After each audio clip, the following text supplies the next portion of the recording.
आदरणीय डॉक्टर रामभाऊ तुपकरी, आदरणीय डॉक्टर पडोळे और सभागार में उपस्थित सभी सुधी नागरिक सज्जन, माता भगिनी,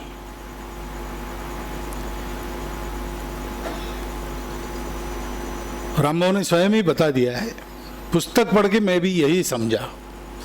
रामभाऊ का भाषण सुन के मुझे ऐसा लगा कि उनकी पुस्तक मेरे समझ में आ गई है। तब तक मैं विचार कर रहा था क्या समझना। तो ये पुस्तक उन्होंने लिखी है टू एम्प्टी आउट, लेकिन ये आधा वर्णन है, अपने को खाली करना। लेकिन उसका दूसरा लॉजिकल पार्ट है सबको पूरित करना, भरना। क्यों? इसलिए कि वो होना चाहिए। आपको कितना लगता है, मुझे कितना लगता है, ये सवाल नहीं, उनको लगता है। अब और इससे उनको कुछ मिलने वाला है ऐसा बिल्कुल नहीं है। लेकिन तुकाराम महाराज ने कहा है, बुडती है जन देखावे ना डोळा। तो मलकापुर में रामभाऊ थे। मलकापुर में किला मैदान है, टीले पर है, शाखा लगती है वहां से सूर्यास्त बहुत अच्छा लगता है। तो रामभाऊ का दर्द वो पुस्तक के शुरू के चैप्टर्स में कि इतना सुंदर सूर्यास्त वहां है, मलकापुर वाले उसको अप्रिशिएट नहीं करते। रामभाऊ के सारे, अभी मैं ये पुस्तक पढ़ने के बाद जब याद करता हूं, जब से परिचय हुआ तब से आज तक का उनका जो कुछ मैंने देखा है, अनुभव किया है, उनके मन में ये एक तड़प, एक तरह से गुस्सा रहता है कि इतना सीखने के लिए है, आप लोग सीखते नहीं हो। जीवन का इतना लंबा अनुभव है, हम जीवन से गुजरते तो है लेकिन जीवन से सीखते नहीं। रामभाऊ के व्यक्तित्व की मुझे लगता है प्रधान शक्ति, सब लोग शरीर मन बुद्धि से जीते हैं, काम करते हैं, जो कुछ जीवन में कर पाते हैं उनके शरीर मन बुद्धि का प्रताप रहता है।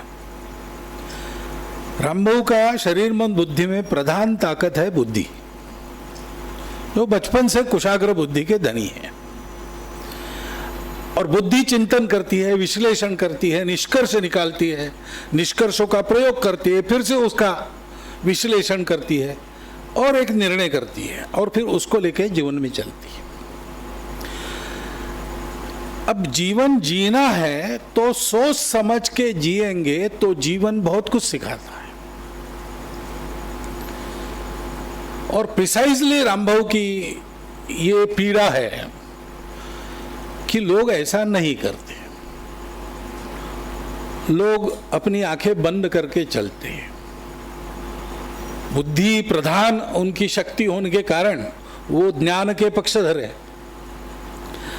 बिल्कुल पहले मैंने रामभाऊ को देखा तब उनका हमारा परिचय नहीं था। मैं विदर्भ में था, नागपुर के तृतीय वर्ष का समापन देखने के लिए हम आया करते थे। हमारा वर्ग समाप्त होने के बाद एक दो दिन का समय रहता था और टाइम टेबल सामान्यतः ऐसा रहता था कि यहाँ समापन देखने के लिए हम आ सकते थे, आते थे। ऐसे ही मैं आया था और स्मृति भवन के बरामदे में बैठा था।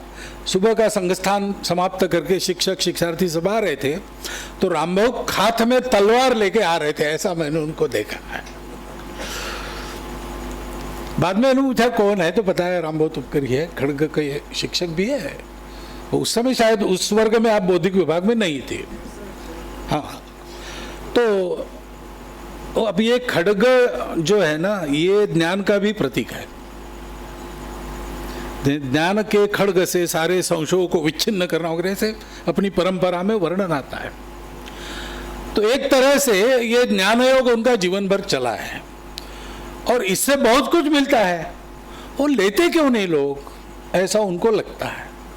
अरे नहीं लेते तो नहीं लेते, तुम्हारा क्या जाता है, ये बेकार का प्रश्न है। उनको जो संघ ने सिखाया है उसमें ये प्रश्न फालतू है। संघ का स्वयं ऐसा ही है, यूनिवर्सिटी सुधरेगी नहीं सुधरेगी ये सवाल नहीं है, वो करते रहेगा, क्योंकि वो संघ का स्वयंसेवक ये सीखता है। वो भी फिर से वही बात है, संघ में रहकर आंख कान खुले रखकर बुद्धि को जागरूक रखकर रहे तो ये होता है, केवल रहने से नहीं होता है। यानी पत्थर अगर जाए पानी में तो सदियों तक पड़ा रहे तो कुछ न कुछ परिणाम होगा, उतना ही परिणाम स्वयंसेवक पर होता है। पानी अपने आप में ठीक है, चना है तो फूल जाएगा। स्वयंसेवक समझ के अगर चलता है तो वो धीरे धीरे सत्य स्वयंसेवक बनने की दिशा में जाता है, और फिर वो उसका स्वभाव ऐसे बन जाता है कि इसका कुछ परिणाम होना है विश्व पर, दुनिया पर, परिस्थिति पर नहीं होना है, ये ठीक है इसलिए इसको करना है। जितने लोगों का भला होगा होगा, नहीं हुआ नहीं हुआ, परिस्थिति बदली बदली, नहीं बदली नहीं बदली, आज नहीं तो कल, लेकिन ये सूत्र चलते रहना चाहिए। रामबाबू की पुस्तक में उसने टाइनबी को उद्धृत करते हुए एक समीकरण दिया है कि समाज में परिवर्तन संगठित प्रयासों से आता है। हमेशा एक संगठित शक्ति खड़ी होती है, वो प्रयास करती, समाज बदलता है। तो संगठित शक्ति खड़ी हो और वो ये करें और सिखाएं, ये स्वभाव बन जाता है, उसके अनुसार उनका पूरा जीवन है। और ऐसा होने के कारण कुछ करना है ये तो पहले से है, तो स्वाभाविक है कि जिस शास्त्र में उनको रुचि थी, गति थी, उनका एक करने का स्थान वो है मेटलर्जी। उसमें भी जो अपने देश में नहीं है वो आना चाहिए, उसको पुस्तक नहीं है पुस्तक लिखना चाहिए, नया तंत्र आना चाहिए, उसकी जानकारी देनी चाहिए, ये सारी बातें उन्होंने की है। और दूसरा है समाज संगठित होना चाहिए, उसको अच्छी आदतें लगनी चाहिए, ये दकियानुसीपन उसका छूट जाना चाहिए। तो इसलिए पुस्तक आप पढ़ेंगे तो बाकी पुस्तक के बारे में जो कहा गया वो तो एकदम, यानी रामबाबू क्या क्या है अभी बताया पटोले सर ने कि वो क्या लीडर, टीम लीडर है और एक संगठक है, ऐसे है वैसे है। उसमें और एक बात, और एक आध दो पुस्तक रामबाबू जी आप लिखेंगे तो साहित्यिकों के एक श्रेणी में भी आपका नाम चढ़ जाएगा। ऐसा एकदम सहज उसका नरेशन है, जैसा है वैसा सब बताया है। साफ साफ बोलने का तो उनका स्वभाव है, किसी को कुछ भी लगे, वो जब बोलना है तब सीधा सपाट सत्य बोलते हैं, वैसा इसमें है। तो इसलिए वो पुस्तक तो वाचनीय हुई ही है, परंतु इस पुस्तक में स्वांत सुखाय के साथ साथ बहुजन हिताय जो दृष्टिकोण है अपने लिए, उसका बहुत उपयोग है, उसके लिए पढ़नी चाहिए। एक स्वयंसेवक का जीवन कैसे रहता है, एक अच्छे विद्यार्थी का जीवन कैसे हो सकता है, अपने विषय से प्रामाणिक उस विषय के शिक्षक का जीवन कैसे होता है, ऐसी कई बातें आपको और इस पुस्तक से देखने को मिलेगी। वो यहाँ है इसलिए मैं नहीं कह रहा हूँ आप, क्योंकि मैं भी उनके साथ मैं साफ साफ बात कर सकता हूँ, सबके सामने भी कर सकता हूँ, मुझे कोई संकोच नहीं, उनको भी कोई संकोच नहीं। लेकिन पुस्तक पढ़ेंगे आप तो ये सारी बातें आपको मिलेगी, और इसलिए पढ़ने लायक पुस्तक है। स्वयंसेवकों ने तो पढ़ने लायक है ही। संघ में चिंतन हमेशा चलते रहे, सब लोग नहीं करते। रामबाबू की एक शिकायत भी है, संघ में ज्ञान वाले लोग कम है। हो सकता है, वो संपूर्ण समाज का संगठन है, समाज पुरुष है, तो अपने शरीर में सोचने वाला पार्ट तो बिल्लस पर है कंधे के ऊपर, बाकी तो सारा नीचे ही है। अब शरीर की रचना ऐसी है तो क्या करेंगे, लेकिन इतना पर्याप्त है। इसमें जो है ना, इसका 10% हम यूटिलाइज करते हैं, तब आज की स्थिति में मानव जीवन है। वो 1-2% या 5% बढ़ जाए तो मानव का अति मानव हो जाएगा, और 15% या डबल हो गया तो मानव का परमेश्वर हो जाएगा। इतनी कैपेसिटी इतनी बात में है, तो ठीक है। लेकिन सोच समझ के जीवन जीना ये तो प्रत्येक के लिए आवश्यक है। जीवन एक अनुभव है, वो अनुभव हमको सीखने के लिए है। हमारे यहाँ जन्म जन्मांतर की कल्पना है, वो इसीलिए है। हमारे यहाँ तो षष्ठब्दी करते हैं, 60 साल पूरे हो गए तो एक भीमरथ शांति ऐसा विधि रहता है। तो वो क्या शांति है? वो यही शांति है कि एक इनिंग तुम्हारे आयुष्य की हो गई, 120 साल की पूरी आयु है, अब तुमको रिपीट करना है तो पिछली गलतियां सुधार कर करो। तो हर पल आदमी को अपने किए का, अपने अनुभवों का, उससे मैं क्या ग्रहण करता हूं और कैसा परिवर्तन लाता हूं, इसका सकारात्मक बुद्धि से विश्लेषण करना चाहिए। क्योंकि विश्लेषण तो करेंगे लेकिन दिशा नकारात्मक रही तो आपको गलत रास्ते पर ले जाएगी।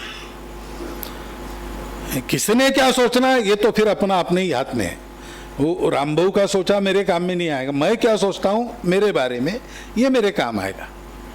शराबबंदी का प्रचार करने के लिए गए और गिलास में शराब डाल के कीड़े डाल दिए मुट्ठी में, और तड़प तड़प के मर गए।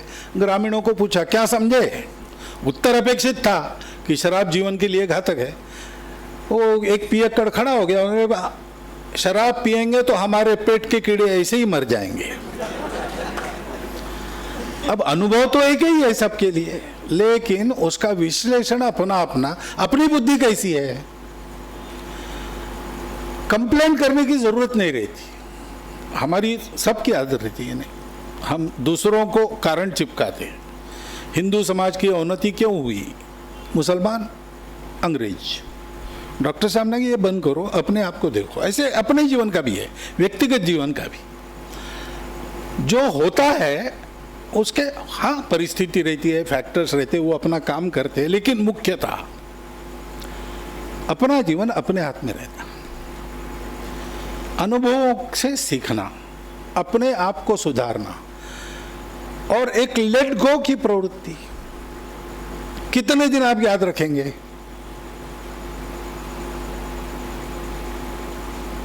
एक उदाहरण मैं हमेशा देता हूं। मैंने जो रवि जी देशपांडे जी के एक बैठक में मैंने उनके मुख से सुना था, मैं रिपीट करता हूं देश भर में, कि मदुरई देखने के लिए गए, वहाँ चप्पल भूल कर आए या चोरी हो गई जो भी है। वापस आने के बाद मित्रों ने पूछा क्या मदुरई? हाँ गए थे ना, वहीं तो हमारी चप्पल गई, नई चप्पल थी। नहीं लेकिन मंदिर? हाँ मंदिर देखा ना, वो उसी वहीं मंदिर में ही गई वो चप्पल। अरे भाई कुछ कैसा है मंदिर? बहुत सुंदर है, ऐसा हम गोपुर देख रहे हैं, इधर चप्पल चली गई। हर बार उसको चप्पल याद आती थी, तो मंदिर देखा कि चप्पल देखा। ऐसा हमारे जीवन में जो कुछ भी आता है उसका सामना करना, भागना नहीं। कुर्वन्ने वेह कर्माणि जीजी विषेद छतस समा, ये उपनिषदों का आदेश है, वेदों का आदेश है। कर्म करते करते 100 साल का स्वस्थ जीवन हम जिए। रामो जी रहे, वो भी एक पैशन उनके सारे जीवन में दिखता है कि जीवन को जीना, जीवन के आनंद को पूर्णतः लेना। तो फिर वो LSD क्या होता है, बड़ा आनंद देता है वगैरह कहते, प्रयोग करके देखो। उन्होंने किया है, पुस्तक में तो लिखा ही है, हमको भी बताया था एक बार गपशप में। प्रयोग करके देखा और लगा कि ये गड़बड़ है, नहीं किया फिर से। लेकिन भागे नहीं, जीवन का सामना करना, जीवन में से जाना, सकारात्मक बुद्धि से अनुभव का विश्लेषण करते हुए अपने जीवन के समृद्ध रखने वाली बातें उनको स्वीकार करना, बाकी को छोड़ देना, आगे बढ़ना। जितने अपने हाथ से दुनिया में बदल आता है, नहीं तो दुनिया बदलने का ठेका व्यक्ति नहीं ले सकता। दुनिया बदलने के लिए प्रयास सतत कर सकता है, करना भी चाहिए, लेकिन विश्व का परिवर्तन ये बहुत फैक्टर्स पर निर्भर है। संघ के काम में भी हम ऐसे ही, मैं एक बार बाबा साहब बैठे थे कार्यालय के आंगन में, एक उनके समय के समकालीन स्वयंसेवक आ गए और वो बाबा साहब को कहने लगे आजकल शाखाएं ऐसी हो गई, अधिकारी ऐसे है, ये होता है, वो होता है। बाबा साहब सब 20 मिनट तक सुनते रहे। बाद में उन्होंने कहा देखो तुम ये कह रहे हो ना, तुम्हारी बात तो सही है क्योंकि तुम देख रहे हो, लेकिन जब अच्छा था, तब की बात जो तुमको याद आ रही ना, तब डॉक्टर हेडगेवार सरसंघ चालक थे, आज मैं सरसंघ चालक हूं, इसलिए ऐसा है। वो समझ गए, क्योंकि कुल मिलाकर सम टोटल इफेक्ट रहता है।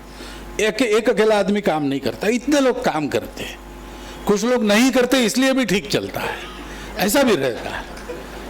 तो ऐसा होने के नाते सारे दुनिया की चिंता का भार अपने सर पर लेना ये हमारे लिए ठीक नहीं। चिंता करनी ना पड़े इसके लिए प्रयास करना यहाँ तक ठीक है, लेकिन फिर फल जो मिलेगा मिलेगा, फल की चिंता नहीं करना। अपने प्रयास ठीक है, निर्दोष है, कर रहा हूं, अच्छा हुआ अच्छा है, नहीं हुआ चिंता छोड़ के आगे बढ़ना, ऐसा चलना। ये इस पुस्तक में कैसे किया रामभाऊ ने, इसका वर्णन है। अगर शिवाजी महाराज का ऐसा चरित्र होता, भगवान राम का ऐसा चरित्र है ही, रामायण, राजा शिव छत्रपति भी है, तो हम पढ़ते कहते बहुत अच्छा संदेश है, शिवाजी महाराज ही करना जाने। भगवान राम तो भगवान के अवतार थे, पढ़ने के लिए अच्छा है, सुनाने के लिए अच्छा है, करना नहीं। इसमें यह नहीं होगा। डॉक्टर रामभाऊ तुपकरी हमारे समकालीन, हमारे साथ उठे बैठे खाए पिए काम किए हैं, और इसलिए वो जो कर सके वो बड़े लोगों का काम है, हमारा नहीं। ऐसा इस पुस्तक के बारे में सोचना नहीं। ऐसा सोचने वाले हो तो इस पुस्तक को हाथ मत लगाओ। उन्होंने लिखा है, अपनी सीधी सपाट शैली में लिखा है, सत्य को सहन करना पड़ता है, सत्य प्रखर होता है, कठोर भी होता है, उसको सुनने पढ़ने की ताकत चाहिए, प्रतिक्रिया नहीं मन में आनी चाहिए। सत्य जब सब लोगों को सार्वजनिक ऐसा भाषण में वगैरह बताते या अकेले में भी समझाते तो उसको थोड़ा करुणा का पुट लगाना पड़ता है, तब वो सुनने लायक होता है। पुस्तक में तो ये संभव नहीं है। तो सत्य को जैसा लिखा है वैसा समझना, उससे अपने लिए अच्छी बातें ग्रहण करना, आगे बढ़ना। ये जैसा जीवन में करते हैं पुस्तक में भी वैसा करना, पढ़ के छोड़ मत देना। उसका एक मैसेज है, वो मैसेज देने के लिए ही रामभाऊ ने, वो एम्प्टी आउट हो गए, उनका लाभ है, लेकिन उनके जीवन में उन्होंने जो सीखा वो सबको मिले, ये भी इच्छा है। इसलिए आपको भी वो कह रहे हैं कि आप भी लिखो, चुप मत बैठो, क्योंकि आखिर पीढ़ी दर पीढ़ी अपने दृष्टिकोण से हम जीवन का विश्लेषण करके अपने अनुभव का सार रखते हैं, तो नए पीढ़ी को एक पथ प्रदर्शन तो होता ही है। अनेक खतरों की घंटी पहले बज जाती है तो सावधान भी हो जाते हैं, लेकिन हमारी अपनी जो मानसिकता है सदियों से चलती आई हुई, हमारा अपना जो स्वभाव है, हमारी अपनी जो संस्कृति है, वो भी उसी के साथ साथ आगे चलती है। तो संस्कृति में हम स्तोत्र ही पढ़ाएंगे, अथर्वशीर्ष ही याद करने को लगाएंगे, राम रक्षा ही बताएंगे, ऐसा नहीं, वो भी बताना चाहिए, परंतु अपने जीवन को हमने जिया, हम पर भी अपने संस्कृति संस्कार है, उस दृष्टि से ही हमने जिया है। अब यहां पर एक उल्लेख है कि ज्योतिष, तो रामभाऊ कहते हैं कि ग्रह नक्षत्रों का बिल्कुल परिणाम नहीं होगा। ऐसा क्यों माना जाता है? साइंस जब आज कहता है कि सब एक दूसरे से रिलेटेड है और दुनिया के किसी कोने में कोई एक बात होती तो दूसरी जगह उसका परिणाम आज न कल होने वाला है, तो अत्यंत सूक्ष्म, निग्लिजिबल ऐसा हो सकता है, लेकिन परिणाम तो होना ही है ग्रह नक्षत्रों के भ्रमण का।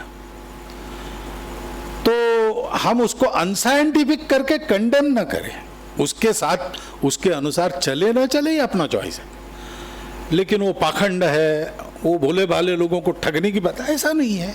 वो भी एक शास्त्र है, उस जमाने का जो ज्ञान था उसके आधार पर उसके प्रमेय है, उसकी परीक्षा की जा सकती है, बाद में उसको स्वीकार नकार हो सकता है। अब ये जो बात है ये क्यों आई है? क्योंकि एक प्रवाह में हम चल रहे हैं। विचार केवल हम अर्जित करते हैं, पढ़ते हैं, सुनते, उससे नहीं होता, वातावरण में भी रहते हैं। और जो लोग पुस्तक लिखते अथवा भाषण करते हैं उनको पता है कई बार बहुत अच्छे विचार लिखे जाते हैं, बोले जाते हैं, लोग सुनते हैं, थोड़ा विचार करेंगे तो ध्यान में आएगा कि कभी न कभी किसी न किसी ने उन विचारों का उच्चार किया है। ये वातावरण में घूमता है और फिर किसी योग्य माध्यम से प्रकट होता है फिर से। ये मेरा स्वयं का अनुभव है, और जो वक्ता होंगे और लेखक होंगे उनको ये अनुभूति जरूर आएगी, ये मेरा मानना है। परंतु इस दृष्टि से इस पुस्तक को आप लीजिए, पढ़िए, और उसका जो संदेश है उस पर आप भी चलिए। इसी के लिए शायद रामबाबू जी ने और इसका लोकार्पण इस प्रकार करवाया है, ऐसा मुझे लगता है। उनका संदेश है, उनको बताना है। पहला पैशन उनका है कि बताना है, बात करनी है, गपशप करनी है। दूसरा पैशन उनका है ज्ञान के आधार पर जीवन का सामना करना है। तीसरा पैशन उनका है कि जीवन का सामना करके निष्कर्ष निकाल के अनुभवों से सीख कर आगे बढ़ना है। और चौथा है कि ये केवल स्वांत सुखाय नहीं करना है, ये बहुजन हिताय भी करना है। और पांचवे में इसका परिणाम फल मिलेगा नहीं मिलेगा इसकी चिंता नहीं करना, करते रहना है। इन 5 बातों को लेकर अपने जीवन में हम चलेंगे तो रामबाबू की पुस्तक पढ़ेंगे, अपने को आनंद आएगा, रामबाबू को भी आनंद आएगा, अपना जीवन भी ठीक चलेगा। ऐसा सबको ये अवसर मिले और ये बुद्धि हो, ये प्रार्थना और शुभकामना आप सबको देता हुआ मैं मेरे 4 शब्द समाप्त करता हूँ।